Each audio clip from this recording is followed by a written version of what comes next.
उत्तर कुणीही द्या. मतदार म्हणून आम्हाला किंमत आहे का?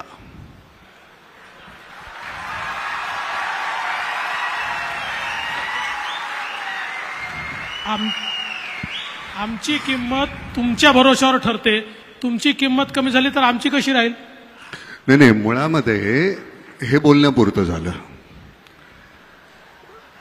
म्हणजे एकदा मत दिल्यानंतर 5 वर्ष आम्ही खिसगणतीत नसतो का? कारण मला असं वाटतं की, आणि एक गैरसमज टाळा, कुठल्याही पद्धतीनं कोणाला काहीतरी अडचणीत पकडणं किंवा टाळ्या मिळवणं त्याच्यासाठी नाही. एक जनसामान्य म्हणून मनामध्ये आलेले प्रश्न आहेत ते की एक कुठेतरी मॅन्डेट आहे तुम्हाला दिलेलं, आम्ही एक मत आहे, माझ्या मनामध्ये असतं काहीतरी एक मतदार म्हणून तुम्ही या गोष्टी कराव्यात. तुम्हाला दोघांना दिलं, उद्धवना तुम्हाला दिलं, शरदरावांना आणि तुम्हाला दिलं, कोणालाही. तर ते तुम्ही जर केलं नाही तर आम्ही काय करायचं तेवढं सांगा. 5 वर्षानंतर आम्ही करायचं ते करूच, पण त्याच्या आधी आम्ही काय करायचं?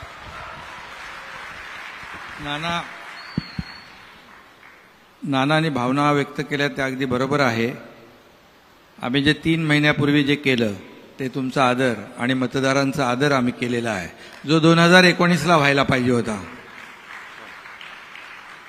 कारण तुमचं म्हणणं बरोबर आहे. आम्ही शिवसेना भाजप युती म्हणून लढलो आणि सगळ्यांचं म्हणजे मतदारांनी मॅन्डेट दिलं दोन्ही पक्षांना, आणि भाजपचे 100च्या पेक्षा जास्त आले, आमचे 56 आले. सगळ्या मतदारांनाही वाटलं होतं, तुम्हालाही वाटलं असेल की मॅन्डेटप्रमाणे लोकांच्या मताप्रमाणे सरकार स्थापन होईल, परंतु दुर्दैवाने तसं झालं नाही. पण ते आम्ही केलं 3 महिन्यापूर्वी. रागावू नका, 2.5 वर्ष का लागली त्याला? 2.5 वर्ष मग त्याला योग वेळ सगळं काळ पाहिजे ना. मध्ये कोविड होता. होय, ते निश्चितच. आम्ही जर तिथे काहीतरी करायला गेलो होतो, यांना कोविड असताना असं का करतायत, आम्ही त्याला थोडं सांगत होतो, वेळ म्हणजे समजावून चर्चा चालल्या होत्या, प्रयत्न सुरू होता, पण आम्हाला यश आलं नाही. म्हणून आम्ही मग ते तुमच्या मतांचा आदर 3 महिन्यापूर्वी केलेला आहे. आणि नाना, कोविड होता आणि सरकार फेसबुक लाईव्हवर तर बनवता येत नाही, त्यामुळे जसा कोविड संपला आम्ही एकत्रित आलो आणि फिजिकल सरकार तयार केलं. काय असतं फडणवीस साहेब, एक बार्टर सिस्टीम होती आपल्याकडे. 12 बलुतेदार होते ज्यावेळी, की आम्ही तुम्हाला हे देऊ, मग त्याच्या बदल्यात तुम्ही आम्हाला हे द्या. मतदार म्हणून आम्ही म्हणतो की आम्ही मत देऊ. लग्नपत्रिका छापल्यानंतर कोणतरी दुसरीच लग्नाला मुलगी उभी, नवरा मुलगा दुसरा, आणि मग आम्ही आमचा आहेर वाया जातो. आम्ही आहेर द्यायचा कोणाला? आम्ही कोणाला तरी दिलेला, आणि तो कुठल्या तरी कोणाच्या तरी घरामध्ये जातो, त्याचं वाईट वाटतं. त्यामुळे काय आहे, ही बार्टर सिस्टीम खरंच छान होती की आमच्याकडे एक अर्धकुशल कारागीर, मी त्याच्या बदल्यामध्ये त्यांना धान्य दिलं तर आमच्या घरातल्या सगळ्यांची हजामत करायचा वर्षभर. पण ती जी पद्धत होती, तर आता ती जी पद्धत आहे आम्ही मतदार म्हणून आम्ही करत असताना, आणि हे अतिशय मनापासून आतून वाटतं ते सगळं म्हणतोय. आणि खरं सांगतो एकनाथराव, गंमत अशी झालेली आहे, राष्ट्रवादी वेगळा पक्ष,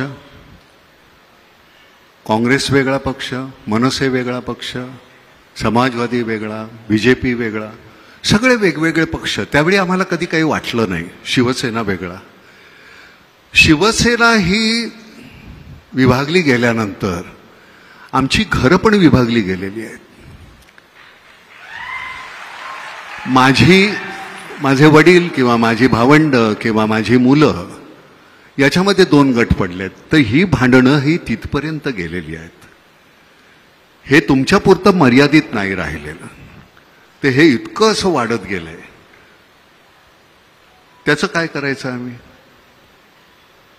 ती भांडणं तुमच्यातली कदाचित उद्या मिटतील, आमच्या भांडणाचं आम्ही काय करणार? तुम्हाला खरंच नाही? हा मग अगदी तळागाळामध्ये गावागावामध्ये छोट्या ह्याच्यामध्ये ही भांडणं सुरू झालेली आहेत. तुमच्याही लक्षात येत असेल ते. आणि ती जी भांडणं आहेत ती आम्ही थांबवायची कशी? उद्या तुम्ही अजून कुठल्याही पद्धतीनं मग त्याला तुम्ही राजकारण हे नाव देणार की आम्ही हे राजकारणामध्ये ही अशी कुटील नीती अमुक. आणि मला फडणवीस तुमच्याबद्दल एक अतिशय महत्त्वाची गोष्ट सांगायची आहे. पहिल्या वेळी तुम्ही ज्यावेळी मुख्यमंत्री झालात त्यावेळी मी तुम्हाला आवर्जून फोन करून सांगायचो की तुमचा जो स्वर आहे भाषण करताना तो इतका नका वरचा लावूया, तुम्ही असं करा. आता तुम्ही पूर्णपणे बदललेले आहात. नाना, त्याचं 100% क्रेडिट तुम्हाला जातं, 100%. आणि मला सगळ्यांना सांगायचं आहे आणि जाहीरपणे सांगायचं आहे की माझ्या प्रत्येक विधानसभेतल्या भाषणानंतर नानांचा रात्री फोन यायचा, अरे बाबा किती जोराने बोलतो, जरा श्वास घेऊन बोल, शांतपणे बोल. मी त्यांना कबूल करायचो की पुढचं भाषण माझं ऐका आणि भाषणाला उभं राहायचो आणि पुन्हा तसाच बोलायचो. पुन्हा नानाचा फोन यायचा. पण ते हळूहळू करून मी बदललं आणि आता मला असं वाटतं पूर्णपणे बदललंय. नाही, त्यामुळे याचं 100% क्रेडिट तुमचं आहे. कुठेही श्वास न घेण्याचा अधिकार फक्त अजित पवारांना आहे. ते ज्यावेळी बोलायला लागतात, म्हणजे मी त्या सिनेमात सुद्धा म्हटलेलं आहे की गाण्यामध्ये लता दिदी आणि बोलण्यामध्ये अजित दादा, हे कुठे श्वास घेतात हे कळत नाही. पण तुम्ही खरंच ते पूर्णपणे बदलून टाकलेलं आहे. बरं, गंमत अशी आहे, तुम्हाला आता माहिती आहे, तुम्ही विदर्भातले आहात. 9 महिन्यामध्ये 1092 आत्महत्या झालेल्या आहेत. म्हणजे तुम्हाला आश्चर्य वाटेल की आपण किती सहजपणे असे बसतो. आपण सहजपणे ती बातमी वाचतो आणि पुढचं पान उलटतो. 9 महिन्यामध्ये 1092. बरं, कालचं, त्याच्या आधीचं सरकार प्रत्येकाने एकमेकांकडे बोटं दाखवायची. मला असं वाटतं ह्याच्याबद्दल अतिशय जाणीवपूर्वक कुठली तरी गोष्ट व्हायला पाहिजे. मुळात आपला शेतीप्रधान देश, त्याला औद्योगिक क्रांती म्हणून तुम्ही नंतर काही ज्या बदलल्या. बरं, आपल्या इथे MIDC सुद्धा होतात त्या अतिशय सुपीक जागेवर. त्या जिथे रेताड जागा आहेत तिथे करा की, तिथं होईल की, म्हणजे त्या जागेचाही उपयोग होईल, तिथलं इन्फ्रास्ट्रक्चर तयार होईल. तर मला असं वाटतं एकनाथराव की हे पारंपरिक शेती करत असताना आम्हाला ती परवडत नाही आहे, हमीभाव नाही आहे. मार्केट सायंटिस्ट की मी कुठलं पीक लावायचं हे मला सांगणारी लोक पाहिजेत. आम्ही अडाणी आहोत, आम्हाला कळत नाही. वर्षानुवर्ष आम्ही तशाच पद्धतीनं जगत आलेलो आहोत. आता आम्हाला ते परवडत नाही म्हटल्यानंतर आम्ही जमिनी विकत चाललोय, नंतर वेठबिगार होतोय. तर ह्या संदर्भामध्ये थोडासा जर का तुम्ही आम्ही नाना, आपण आल्या सरकार आपलं झाल्या आम्ही शेतकऱ्यांचाच पूर्णपणे आत्महत्या कमी नाही झाल्याच, व्हायलाच नको यासाठी मोठ्या प्रमाणावर म्हणजे मोठ्या योजना, काल पण आम्ही परवाच्या कॅबिनेटमध्ये जवळपास 11,000 कोटीची योजना ज्या आहेत त्याला मंजुरी दिली. म्हणजे जवळपास 2 लाख हेक्टर जमीन ओलिताखाली येईल.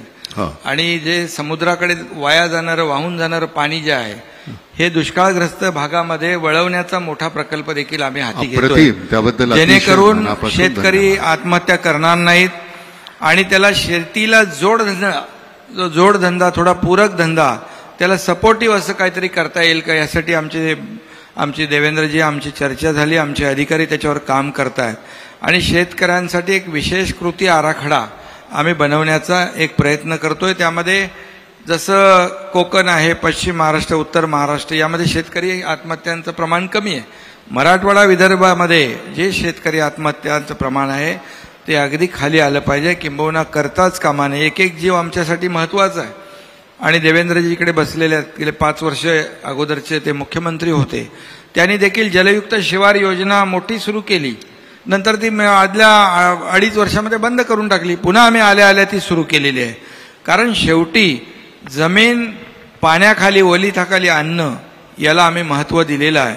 आणि शेतकऱ्याच्या ज्या काही अडचणी आहेत, मी काय आता बोलणार नाही काही, परंतु आपल्याला दिसेल की शेतकरी आत्महत्या कमी झाली पाहिजे, याला आमच्या सरकारने प्राधान्य दिलेलं आहे.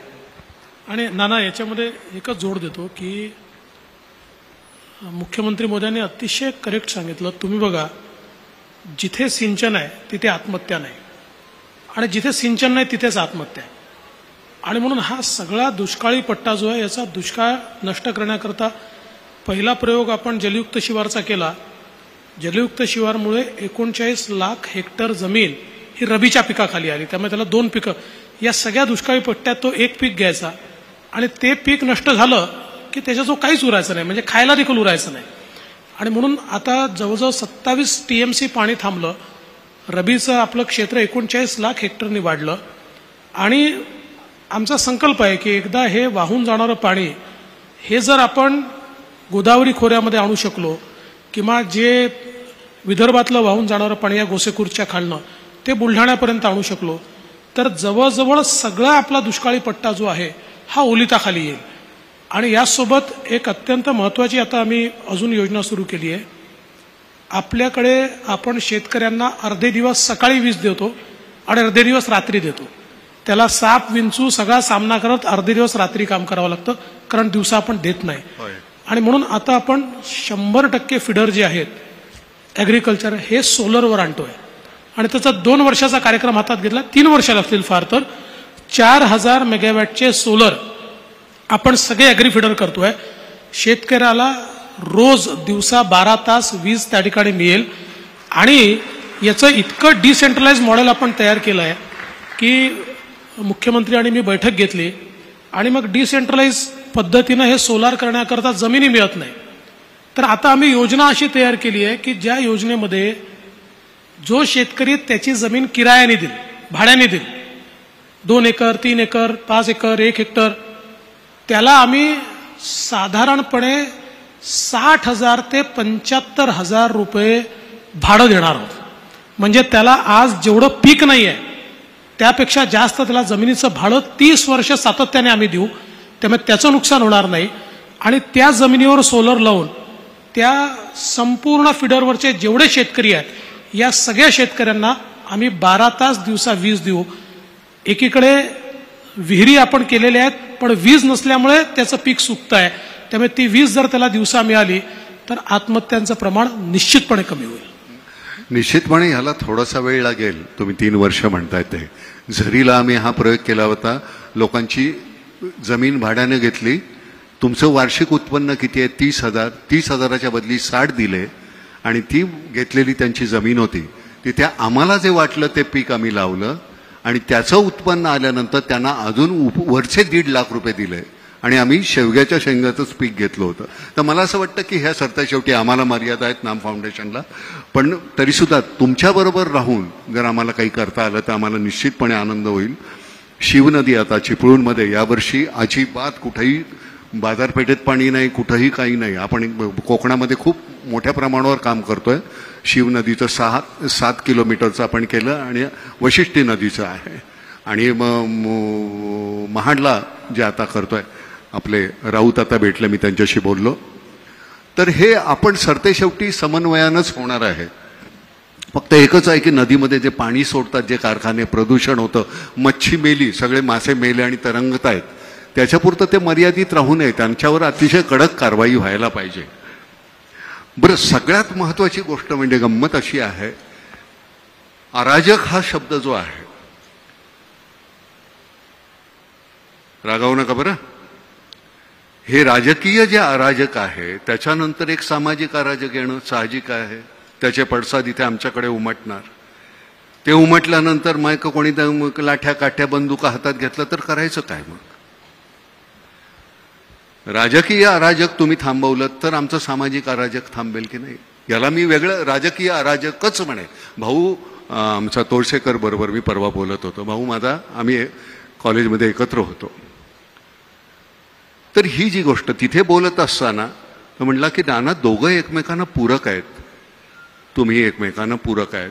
जसा जोडधंदा तुम्ही आता शेतकऱ्यांचा म्हणाला, ते त्यांना एक पूरक असा एक धंदा पाहिजे, तसे तुम्ही दोघं एकमेकांना फार पूरक आहेत. एक अतिशय छान धोरणी आहे तुमचं. तुम्हाला खरं सांगतो, हा माणूस जो आहे हा इतकं मुद्देसूद बोलता तुम्ही. बरं तिथं चंचू प्रवेश सुद्धा करता येत नाही की काहीतरी खोट काढता येईल का? इतकं छान सुंदर असं छान बोलू शकता तुम्ही, म्हणजे त्याच्याबद्दल वाद नाही. खरं सांगतो, भावनेचा लवलेश नसतो तिथं. 1.5% भावना आणि 98.5% तुमचं अगदी असं विशद केलेलं असतं. त्याच्या विरुद्ध हा माणूस आहे. त्यांचं फक्त भावनिक असतं, कारण त्यांचं सगळं इथून वेडात दौडले वीर मराठे जातं तसं त्यांचं आहे. त्यामुळे त्यांचा गमतीदार काय हे छान समन्वय आहे तुमच्या दोघांचा. त्याच्यातून आम्ही, म्हणजे मला कुठलंही सरकार असेल, मला सगळेच चांगले दिसतात. त्याचं कारण वाईटामध्ये चांगलं शोधायची सवय आहे. पण तुमच्याकडनं खरंच काहीतरी छान काहीतरी अपेक्षा आहे आम्हाला सगळ्यांना. काहीतरी सगळंच चांगलं मिळेल आणि त्याची खात्री आहे, नुसती अपेक्षा नाही आहे. एका जिल्ह्यापुरता एक कलेक्टर पुरतो का? मुंबईमध्ये आपले 2 आहेत, पण मुंबईत जिल्हे 2 आहेत का? अच्छा, हां. आमच्या कृषी पंडित तुमचे जे आहेत ते कुठे दिसत नाही. तो आमच्या शेतकऱ्यांना, आमच्या पारंपरिक गोष्टी करत असताना आपल्या इतकी शेतकी विद्यापीठं आहेत, पण आमचे कृषी पंडित आमच्या शेतकऱ्यांना मार्गदर्शन करताना कधी कुठे दिसत नाहीत. तर त्याच्याबद्दल जर काही तुम्हाला करता आलं तर त्या संदर्भात तुम्ही करावं. फक्त एकच आहे की मला गंमत आहे की आम्ही चव्हाट्यावर सुद्धा कधी इतकी शिवराळ भाषा वापरली नाही. इतकं छान शिवराळ पद्धतीनं ऐकायला मिळतं हल्ली. मला इतकं बरं वाटतं. वा वा वा वा, आपल्यापेक्षा काय हे काही फारसं काही वेगळं नाही आहे. किती शिवराळ भाषा. म्हणजे एक तुम्ही, मला असं वाटतं की मी ज्यावेळी बोलतो त्यावेळी माझा शब्दप्रयोग जे आहेत, मी कुठल्या शब्दाचं नियोजन करतो त्याच्यात माझी संस्कृती दिसते, संस्कार दिसतात. तर ते वापरत असताना गलिच्छातला गलिच्छ शब्द मी किती वापरू शकतो, तर त्याची एक परिसीमा असते. ती तेवढी आपल्याला सांभाळायला हवी. ती नाही सांभाळली तर आम्ही आमच्या नवीन मुलांसमोर, शाळेतल्या कॉलेजमधल्या मुलांसमोर कुठले आदर्श ठेवणार आहोत? त्याच्यावर काही तुम्ही नियम, नीती नियम काही आहेत का? आम्ही तर, माझ्याकडून तर तुम्हाला कधी ऐकायला आलं नसेल. मला ते बोलताच येत नाही पातळी सोडून. नाही नाही, तुमच्याबद्दल नाही, मी एकूणच बोलतोय. मी एकूणच म्हणतोय फडणवीस साहेब की त्याला एक साधनशुद्धता. आम्ही रस्त्यावर एखादी गोष्ट चुकीची केली की तुम्ही आम्हाला शिक्षा घडवता. सिग्नल तोडला, अमुक केलं, तमुक केलं. तुम्ही काय केलं तर आम्ही तुमच्याबद्दल काय करायचं? अनपार्लमेंटरी शब्दाचा उपयोग ज्यावेळी तुम्ही करता त्यावेळी तुम्हाला, आता तुमच्या मिसेस जाताना म्हणली चांगलं खोदा त्यांना. म्हटलं तुम्ही करताय ते कमी आहे का? आत्ता त्या मला जाताना म्हणाल्या. पण मी तर खरं सांगतो की हे तुम्ही ज्यावेळी चुकीचं बोलता आम्हाला नाही का वाईट वाटत? आम्हाला नाही का त्याचा त्रास होत की आम्ही कुणाच्या हातामध्ये सत्ता दिलेली आहे हे आमच्यावर? बरं, सत्ता म्हणजे तुम्ही लोकसेवक आहात हो, तुम्ही राज्यकर्ते नाही आहात. आम्ही तुम्हाला निवडून दिले कारण आम्हाला आमच्यामध्ये तेवढी पात्रता नाही आहे. आम्ही नाही करू शकत हा कारभार. आम्ही तुम्हीच चालवा आमच्यासाठी, आणि तो आमच्यासाठी चालवत राहा. एकनाथराव, तुम्ही नुसती म्हणाल होत्या, बोला. नाही, अगोदर तुम्ही जे म्हणालात ना ते 2.5 वर्षाच्या पूर्वी आपल्याला जाणवलं असेल. पण आम्ही 3 महिन्यानंतर, आम्ही राज्यकर्ते नाही, शासन प्रमुख नाही, आम्ही या राज्यातल्या जनतेचे सेवक म्हणून काम करणार आहोत. सेवक म्हणून नाही, त्याची खात्री आहे. म्हणूनच हे इतकं मी सहजपणे बोलतोय. गंमत काय पण माहिती? जनतेमध्ये आम्ही जेव्हा जातो तेही काही लोकांना पटत नाही, रुचत नाही. त्याला काय करायचं? नाही, गंमत काय झाली माहितीये का? त्या दिवशी फडणवीस साहेब, आम्ही एक असे सहज कुठेतरी गोष्टी ऐकत असताना एक गोष्ट छान ऐकली बरं का. आपल्या इथे ती पद्धत नाहीये, पण परदेशी राजा राणी गेले होते, फिशिंगसाठी निघाले. आपल्याकडे ती पद्धत नाहीये. आणि फिशिंगला निघाले असताना रस्त्यामध्ये एक गाढवावर बसून एक कोळी चालला होता, खांद्यावर गळ होता. राजाने विचारलं, काय रे, मच्छी पकडायला का? तो म्हणला, नाही महाराज, आज मच्छी पकडायला जाणार नाहीये, वादळ आहे, खूप मोठा पाऊस येणार आहे. म्हटलं, मूर्ख माणसा, मी माझ्याकडे खूप पगार देऊन हवामान तज्ज्ञ ठेवलेला आहे. त्यांनी सांगितलं तुम्ही जा, खुशाल, काही होणार नाहीये. राजा पुढे गेला. खूप वादळ झालं, पाऊस आला, त्रेधा तिरपीट झाली. राजा दरबारात गेला, प्रधानाला सांगितलं त्या माणसाला आणा बघू, हवान तज्ज्ञाला त्या लाथ घालून हाकलून लावा आणि त्या कोळ्याला बोलवा आणि त्याला अपॉइंट करा. कोळी आला, तो म्हणला महाराज मला यातलं काही कळत नाही हो. तो म्हणलं मग त्या दिवशी कसं सांगितलंस, पाऊस येणार वादळ होणार. तो म्हणला माझ्या गाढवानं कान खाली टाकले की मला कळतं पाऊस येणार आणि वादळ होणार. तर म्हणलं मग ठीक आहे, गाढवाला अपॉइंट करा. म्हणजे राजेशाही गेली, लोकशाही आली, पण ती अपॉइंट करण्याची पद्धत काही गेलेली नाही अजून. तर ही जी गंमत आहे, अरविंद इनामदार आमचे जे कमिशनर होते, त्यांची एक पद्धत होती बोलण्याची, या देवा कसं काय देवा, काय काय आणू का तुम्हाला, काय देवा. त्यांच्याशी बोलताना एक दिवस ते म्हणाले, ना मला काही कळत नाही, आमच्या पोलीस खात्यातल्या लोकांना, काही मंडळी ना, सगळ्यांना नाही, पण ते का पैसे खावेसे वाटतात. अहो आम्हाला जेवढा पगार मिळतो का नाही तो खर्च होत नाही हो. त्या माणसाची म्हणजे शेवटपर्यंत अरविंद इनामदारांच्या घरी ब्लॅक अँड व्हाईट टीव्ही होता, अरविंद इनामदार गेले तेव्हा सुद्धा. तर ही आपल्याकडे अशी माणसं आहेत. लालबहादूर शास्त्रींच्या घरी ज्यावेळी त्यांचे मित्र पैसे मागायला गेले, मला एक 200 रुपये पाहिजेत, त्यावेळेचे 200 रुपये, लालबहादूर शास्त्री म्हणले माझ्याकडे नाही आहेत एवढे पैसे. त्यांची बायको म्हणाली नाही माझ्याकडे आहेत. तिने 200 रुपये दिले काढून. शास्त्रींनी विचारलं तुझ्याकडे एवढे पैसे आले कुठून. ती म्हणली नाही, दर तुम्ही पगारातून देताना त्यातले 5-10 रुपये मी वाचवते. त्यांनी गव्हर्नमेंटला पत्र लिहिलं की मला ह्याच्या पुढे माझा 10 रुपये पगार कमी करा. यशवंतराव चव्हाण गेले त्यावेळी त्यांच्या खात्यावर 25,000 रुपये नव्हते. आपल्या मंत्र्यांच्या म्हणजे साधा आपला नगरसेवक आज निवडून आला की पुढच्या वर्षी तो कोट्याधीश असतो, त्याची चौकशी का नाही होत. म्हणजे मला कळतं की हा भ्रष्ट आहे, पण तुमच्या का नाही लक्षात येत. त्याच्यावर कारवाई व्हायला पाहिजे की नाही एकनाथराव. म्हणजे तुम्ही मी 100 रुपये आल्यानंतर 30 रुपये इन्कम टॅक्स भरतोच, 18 रुपये तुम्ही अजून जीएसटी घेता. हे सगळं आम्ही केल्यानंतर सुद्धा आमच्या चौकशा होतात, तुमच्या का नाही होत. मला असं वाटतं की भ्रष्टाचार ही केवळ राजकारणच नाही, आपल्या संपूर्ण व्यवस्थेला लागलेली कीड आहे. आणि दुर्दैवाने ही संपवायची असेल तर खूप सामूहिक प्रयत्न करावे लागतील. याचं कारण असं आहे की आपण बघा, भ्रष्टाचाराकरता जेलमध्ये जाऊन आलेले, अनेक प्रकरणांमध्ये अडकलेले असे लोक थम्पिंग मेजॉरिटीने निवडून येतात. त्यांना लोक वारंवार निवडून पाठवतात आणि मग त्यातनं समाजामध्ये भ्रष्टाचाराबद्दल कुठलाही तिरस्कार तयार होत नाही. जोपर्यंत समाज चांगल्याला चांगलं म्हणणार नाही आणि वाईटाला वाईट म्हणणार नाही, तोपर्यंत ही परिस्थिती बदलणार देखील नाही.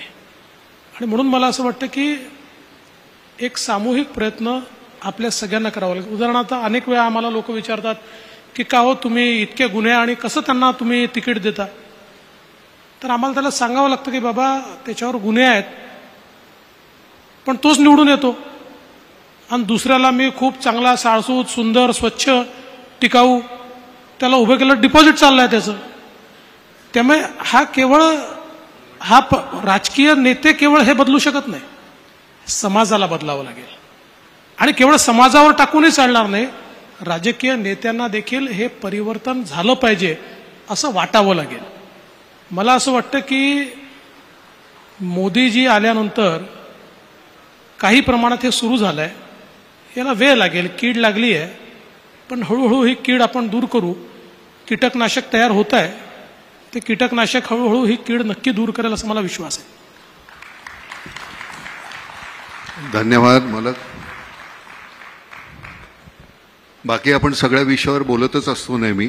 फॅमिली प्लॅनिंग ह्या विषयावर आपण कधीच बोलणार नाही का. 135 करोड व्हायला आले, जमीन तेवढीच, सोर्सेस तेवढेच. उद्या माझ्याकडे काही नसेल आणि तुम्ही खात असाल तर मी ओरबाडून घेणार. ही जर लोकसंख्या सीमित असेल तर ह्या गोष्टी टाळता येतील. तर हा अतिशय जाणीवपूर्वक घेण्याचा, जसं आपण काश्मीरमधले निर्णय घेतले तसा हा एक निर्णय घ्यायला नको का? मला असं वाटतं घेतला पाहिजे. हा गरजेचा आहे. केवळ आपल्याला चीनच्या पद्धतीने नाही, आपल्या भारतीय पद्धतीने हा निर्णय करावा लागेल. आपण काही प्रमाणात लोकांना जास्त मुलं होणं हे इन्सेंटिव्हाइज केलं आहे, पण त्यापेक्षा अधिक करावं लागेल. याचं कारण ज्या वेगानं लोकसंख्या वाढते आणि विशेषतः जे लोक लोकसंख्येवर कंट्रोल ठेवत आहेत ते हळूहळू मूर्ख ठरतील, कारण ते त्यांची संख्या कमी होत जाईल आणि मग लोकशाहीमध्ये कमी संख्येवाल्याला कोणी विचारत नाही. आणि म्हणून कुठेतरी ही सक्ती आणावीच लागेल. लोकसंख्या नियंत्रित करण्याकरता सगळ्यांना सक्ती ही करावीच लागेल. ती करत असताना एवढंच भान आपल्याला ठेवावं लागेल की लोकसंख्येची जी रचना आहे ती रचना देखील, म्हणजे ज्याला आपण आपली डेमोग्राफी म्हणतो, ही चेंज होणार नाही, ही एकतर्फी होणार नाही. जे चीनला आज जो प्रश्न निर्माण झाला की चीननी पहिल्यांदा वन और नन अशा प्रकारची पॉलिसी आणली, त्या पॉलिसीमुळे आज चीनने प्रगती खूप केली आहे, पण त्याच्यासमोर प्रश्न असा आहे की आता त्यांच्याकडे याच्या पुढे वर्किंग क्लास नाही आहे.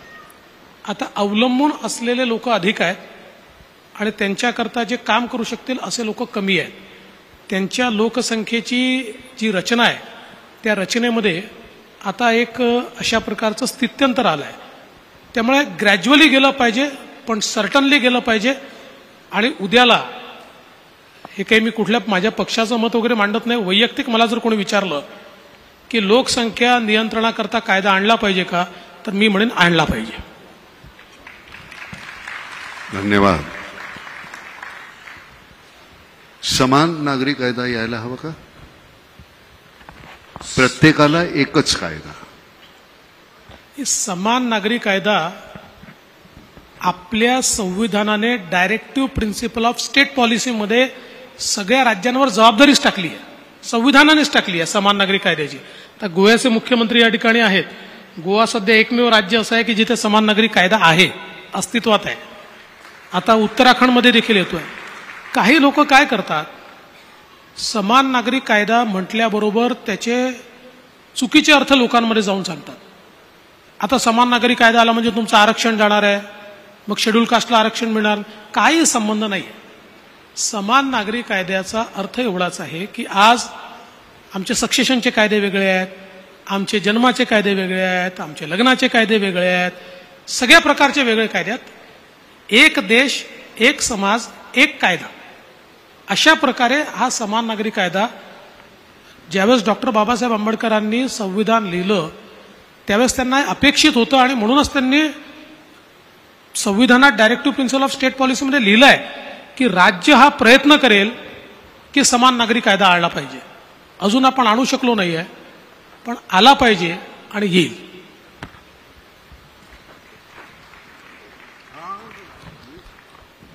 तुम्ही बोलत नाही म्हणून मी बोलत राहिलो. मी मदत बोलत नाही. असं आहे का? मी मदत बोलत नाही. होय का?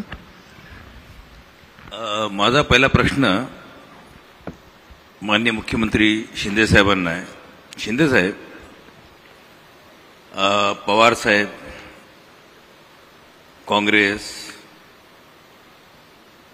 उद्धव ठाकरे साहेब मैदानात असताना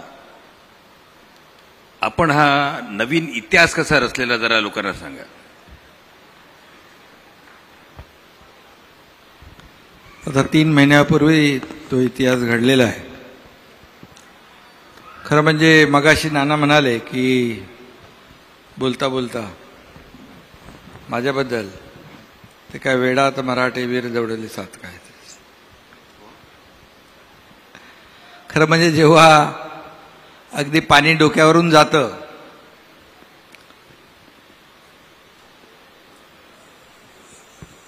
आणि त्यावेळेस किंबहुना जी आपली नीतिमूल्य आहेत, आपली भूमिका आहे, आपल्या पक्षाची आयडिओलॉजी आहे, आपल्या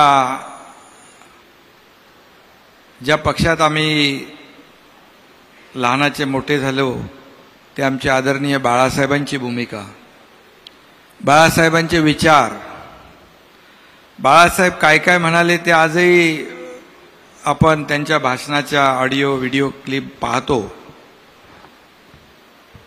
आणि जेव्हा असंगाशी संग होतो, एक अनैसर्गिक काही गोष्टी घडतात,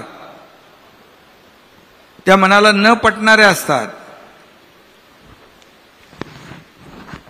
आणि मग त्यावेळेस तुम्ही म्हणालात हे कसं केलं. मी तसं बघायला गेलो तर एक छोटा कार्यकर्ता आहे आणि समोर फार मोठी ताकद, शक्ती, यंत्रणा सगळंच होतं. आणि कुणालाही असं जेव्हा आम्ही जे काय ते ऑपरेशन म्हणू का काय ते मिशन असेल त्याची सुरुवात जेव्हा आम्ही केली त्यावेळेस कुणालाही वाटलं नाही की यांची नैया पार होईल, नैया बुडेलच असं वाटलं होतं आमची. कारण एकीकडे सगळंच होतं आणि मलाही वाटलं नाही की याच्यामध्ये काय होईल काय माहीत नाही. परंतु माझ्याबरोबर जे माझे सहकारी आमदार होते त्यांना दररोजचा जो काही त्रास होत होता, त्यांच्या मतदारसंघामध्ये असेल, अधिकारी असतील, त्यांच्या मतदारसंघात मतदारांना त्यांनी शब्द दिलेला ती कामं असतील, हे सगळं जेव्हा असह्य होऊ लागलं, आघाडीतलेच जेव्हा नेते त्यांच्या मतदारसंघामध्ये नारळ फोडू लागले, निवडून आलेला आमदार आमचा आणि पराभूत झालेला आमदार त्यांचा, तिथे त्यांना जाऊन मदत करणे, उद्घाटन करणे, भूमिपूजन करणे, पुढचा आमदार राष्ट्रवादीचाच, पुढचा आमदार काँग्रेसचाच जाहीरपणे सांगणे, ह्या सगळ्या गोष्टी जेव्हा घडू लागल्या त्यावेळेस आमदारांनी मला वारंवार ते सांगत होते. आता काही आमदार सांगतात की मी, काही म्हणतात की एकनाथ शिंदे घेऊन गेला, पण इकडे उलटं झालेलं आहे. त्याला माझ्या बाजूला बसलेले देवेंद्रजी साक्षीदार आहे.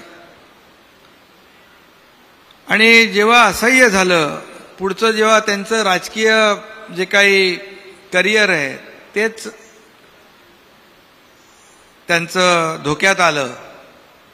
आणि काही गोष्टी ज्या आहेत सहन करण्याची एक मर्यादा असते, तो तिथपर्यंत माणूस मर्यादेत सहन करू शकतो. वारंवार देखील आम्हाला काय असं काय जे आम्ही केलं त्याचं काय आम्हाला खूप आनंद आणि खूप आनंदाच्या उकळ्या फुटल्यात नाना असं नाही आहे. ज्या पक्षामध्ये आम्ही इतके वर्ष काम केलं, जे रक्ताचं घाम म्हणजे रक्त आटवलं, घाम गाळला, आयुष्यभर फक्त पक्ष एके पक्ष, नेता एके नेता, आणि कधी कुठेही घरादाराचा त्याची पर्वा केली नाही. घरातून निघाल्यानंतर पुन्हा घरी येऊ की याची शाश्वती नसायची. आणि अशा परिस्थितीमध्ये आमच्या कुटुंबाने देखील खूप सॅक्रिफाईस केलं, प्रत्येकाच्याच. आणि हे सगळं करत असताना जेव्हा असं कुठेतरी चुकीचं जेव्हा घडू लागलं, लोकशाहीमध्ये पक्षचे प्रमुख असतात, त्यांना अधिकार असतात, परंतु ते पक्ष मोठा करण्याचे अधिकार असतात. आपल्या सोबत असलेल्या सहकाऱ्यांना विश्वासात घेऊन निर्णय घेण्याचे अधिकार असतात. परंतु एखाद्या वेळेस पक्षाचं अहित होतंय, पक्षाचं नुकसान होतंय, आणि जेव्हा त्यावेळेस पक्ष वाचवण्यासाठी, पक्षाचं नुकसान वाचवण्यासाठी जेव्हा एखादं सजेशन, एखादी सूचना आणि एखादी विनंती केली तर त्याच्यामध्ये चूक काहीच नाही.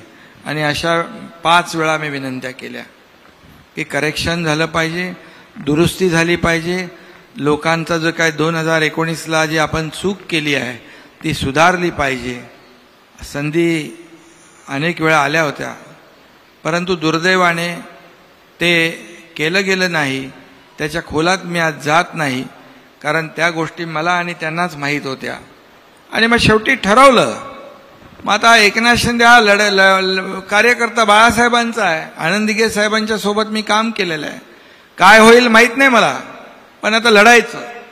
लढून काय होईल ते होऊ दे, लढून शहीद झालो तरी चालेल, पण लढाई लढायची असा निर्णय घेतला आणि हे मोठं काम आम्ही केलेलं आहे. म्हणजे बाजूला होताना देवेंद्र फडणवीसांशी बोलणं झालं होतं का काही? हा, आम्ही संपर्कात होतो ना. हा, संपर्कामध्ये होतो. हा. कारण शेवटी आमचा संपर्क आजचा नाही ना. नाही 5 वर्षापूर्वीपासून 5 वर्षाचं सरकार जे होतं आधी शिंदे साहब काम केलेलं आहे. शिंदे साहब, आप देवेंद्र फडणवीस जी को कितने साल से जानते हैं? बहुत सालों से जानते हो. जब भी वो विधायक थे, मैं भी विधायक था, वो अपोजिशन में हम लोग साथ ही में काम किया है और बाद में हम लोग सरकार में आए तो मैं उनके साथ मंत्री के नहीं, मैंने ये सवाल इसलिए पूछा आपसे कि देवेंद्र जी ने, मतलब देवेंद्र जी किसी को समझ में नहीं आता, उनके पेट में क्या है, वो क्या करना चाहते हैं, उनके चेहरे पे भी पता नहीं चलता है. हे शरदरावांबद्दल बोलायचं लोकपूर्णे. नहीं, आपका अनुमान गलत है. आता शरदराव जे आहेत, शरदराव जे आहेत, नानांनी बरोबर सांगितलं. तर जे मोठमोठाले इथे राज्य करते आहेत, विशेष रूप से जैसा इन्होंने शरदराव जी का नाम लिया, शरदराव जी है, कांग्रेस है, शिवसेना है, इनको समझ में भी नहीं आया कि कब ये चलेंगे करके. देखो, इसमें क्या विश्वास की बात है और मैं एक बार किसको विश्वास दिलाता हूं वो पूरा करता हूं. कमिटमेंट एक बार मैंने करने के बाद कमिटमेंट मैं जब कमिटमेंट करता हूं तो मैं खुद की भी नहीं सुनता हूं. तो इस पे से एक सवाल मेरे दिमाग में ये आया कि कमिटमेंट की जो बात कही आपने, मुंबई ये देश की आर्थिक राजधानी है, देश विदेश के लोग यहां पर आते हैं, लेकिन इस शहर की व्यवस्था ऐसी है कि यहां के रास्ते अगर आप ढूंढने जाओगे तो बिना खड्डे का एक भी रास्ता नहीं मिलेगा. तो मैं ये जानना चाहता कि इस खड्डे में कौन सी पार्टी खत्म होंगी और कौन सी पार्टी जिंदे रहेगी. नहीं, इसके आपने जो सवाल पूछा है बहुत ही बराबर सवाल पूछा है, क्योंकि पिछले कई सालों से ये मुंबई के खड्डे जो है लोगों को तकलीफ दे रही है. आप भी बहुत छापते हो वो खड्डे, 3000 खड्डे हैं, फिर 1000 खड्डे दुरुस्त हो गए, मीडिया भी दिखाती है सब. लेकिन मैं आपको कहूंगा, जब हमारी सरकार बन गई, पहले मैंने क्या काम किया, मैंने कमिश्नर चहल को बुलाया. मैं बोले, भाई कितने किलोमीटर रोड है? बोले 1900 किलोमीटर रोड है. तो बोले ये क्यों खड्डे हो रहे, पैसे नहीं क्या? बोले है पैसे. तो बोले इसको कंक्रीट के क्यों नहीं करते हो? तो बोले करते हैं ना हम लोग हर साल 50 किलोमीटर. भाई क्यों? डामर के रास्ते करते हो, हर साल खड्डे होते हैं, फिर रिपेयरिंग होता है.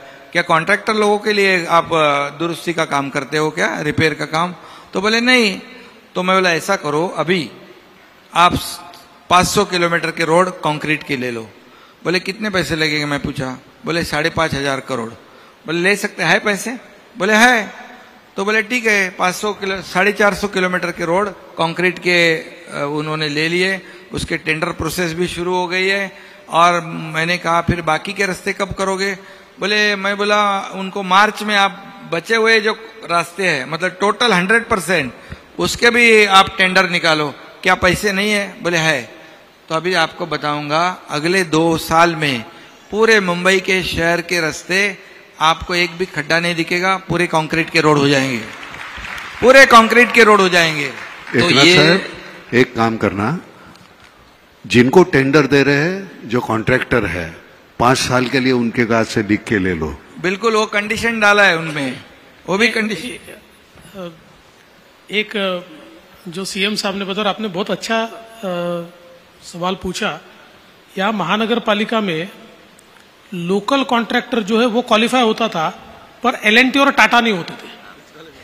अभी सीएम साहब ने एलएनटी टाटा जैसों को क्वालिफाई किया. ग्रेट. और अब वो काम करेंगे. बड़ी कंपनी काम करेगी, क्वालिटी काम करेगी और समय पे काम करेगी. शिंदे साहब, दो सवाल है, एक सवाल आपके लिए और एक देवेंद्र जी के लिए। ये जो धनुष्य बाण जो है ये कहाँ रहेगा? म्हणजे हा जे आपला धनुष्य बाण ते कुठे राहील? धनुष्यबाण देखिए, मेरिट से हमारे को कोई किसी को कई बार किसी को बोलने की भी जरूरत नहीं है।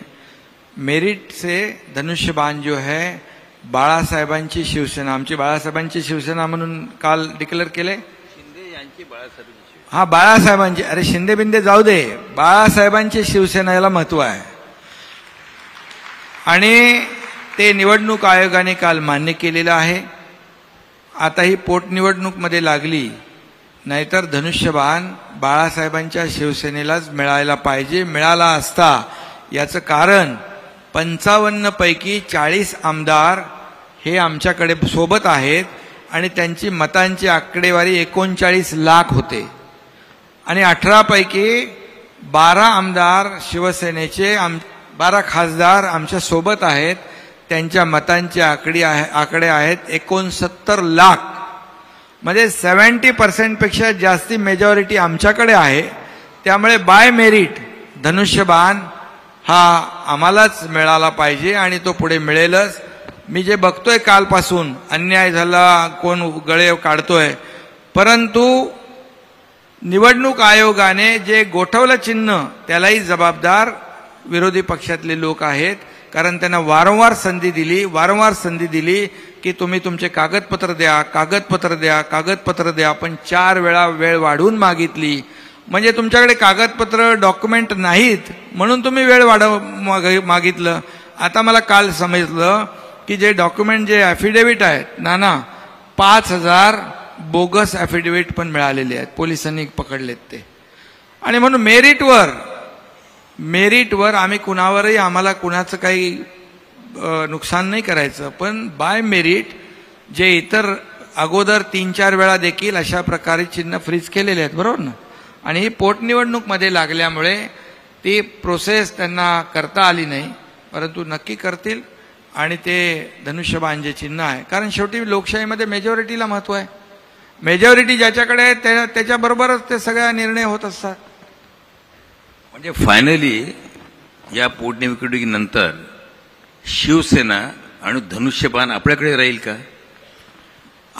आमची बाळासाहेबांची शिवसेना तर आलेलीच आहे हो, आणि आम्ही बाळासाहेबांची शिवसेना, बाळासाहेबांची विचार भूमिका म्हणून आम्ही चाललोय। आता समोर कुठली कंपनी आली आहे माहित नाही मला, पण धनुष्यबाण हा नियमानुसार आम्हाला मिळेल, कारण लोकशाहीमध्ये बहुमताला महत्व आहे। लोकशाहीमध्ये घटना आहे, नियम आहे, कायदा आहे। कायद्याच्या बाहेर आम्हाला काहीच नको आहे आणि आम्ही कायद्याच्या विरुद्ध कुठलंही काम केलं नाही। म्हणून तर कोर्टाने देखील जे काही निर्णय दिलेला आहे तो कायद्याप्रमाणे दिला आहे, मेजॉरिटीप्रमाणे दिला आहे, आम्ही त्याचा आदर केलेला आहे। माननीय देवेंद्र जी, सवाल ऐसा है, ये सवाल मेरे मन में रणवीर सिंह को देख के आया कि आपने जब मुख्यमंत्री थे तब कहा था कि दिन ब दिन हमारे हॉलीवुड जो है से बॉलीवुड सशक्त होते जा रहा है, टेक्नोलॉजी या सब दृष्टि से। मगर रोज ऐसी खबरें आती कि मुंबई का वर्चस्व कम होते हुए कई अलग अलग राज्यों के अंदर फिल्मों की डिमांड कर रहे लोग, उनको कंसेशन दे रहे, 1 विंडो एजुकेशन अपना सुविधाएं दे रहे हैं।